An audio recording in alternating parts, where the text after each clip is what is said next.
When I buy a movie, I know how it works. Same goes for music, I just press play. And books too, left to right, up and down, voila, you're reading.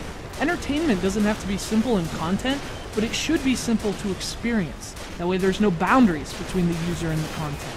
Then there's video games. And in particular, there's video games that seem to pride themselves on creating those boundaries.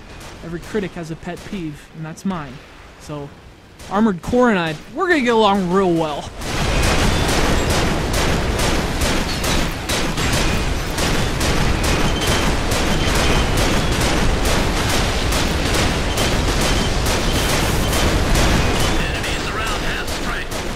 If ever there were a case study for this phenomenon, for how video games sometimes ignore simple usability, this is it. Armored Core is a game that should be awesome.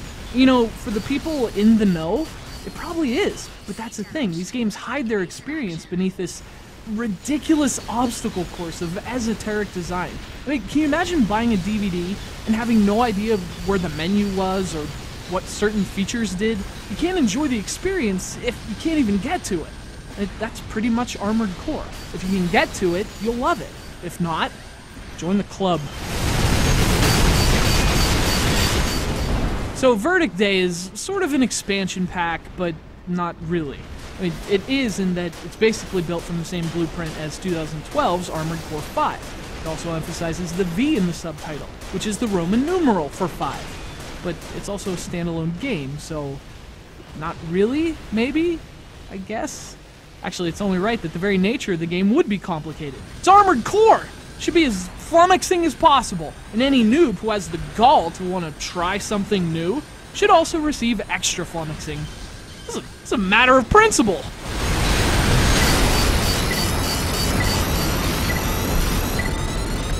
So you play as a mech, which is a giant robot suit. It's like the scene in Aliens, only there's no fistfights with monsters from another planet. Instead, you're shooting other robots. And there's some kind of global war or something, whatever. Like, you're not playing this for the story. And in case you were, you get over that real quick, plot makes virtually no sense. And the characters are about as uninteresting as they are uninterested in their dialogue.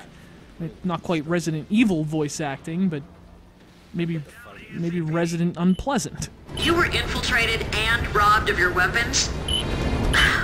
Talk about inept. What did you just say?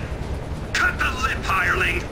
So obviously it can't be the story, and the environments are usually super drab. So what's the point? Well, you're in a mech, and you're blowing up robots, which is awesome! Problem is, you're not blowing up shit unless you figure out how. And good luck with that. This is an incredibly complicated game to play. To say nothing of the gameplay itself, I'm talking about just, like, actually playing it. Like, just making it work.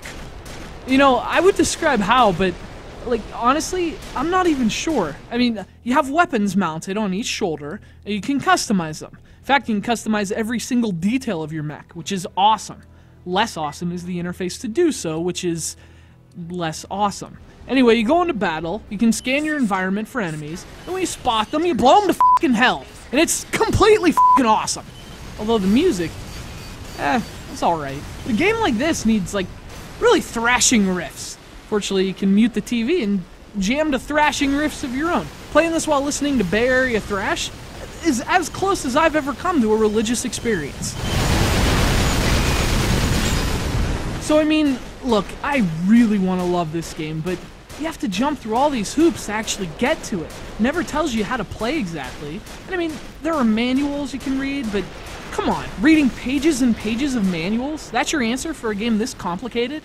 And besides, even the manuals are tough to get to, because the menus in this game are a freaking mess too! Fortunately, for those who have either experience or patience, there's a lot to like here. The gameplay is incredibly frantic and challenging, the robots themselves look far better than their environments, and of course the draw is multiplayer, and taking this fight to other players. Again, provided you know what the hell you're doing. And that sort of leaves this game in a weird spot. I mean, if you've played these games before and you really like them, you'll probably have no idea what I'm talking about, and you'll rightfully think this one's awesome. But if you're new to the series, I'm honestly not sure it's worth the headache. I mean, the gameplay is fun, but the missions are repetitive. It's great for multiplayer, provided you're good, but that leaves most of us out. I mean, I just feel like if you're creating an experience, why not make it easy to experience? Why complicate things with things like bad interfaces and clumsy menus and awkward controls. With a little streamlining and simplifying, Armored Core could be a lot more awesome for a lot more people. But I'm not sure it has any interest in doing that. That means most of us won't have any interest in playing it.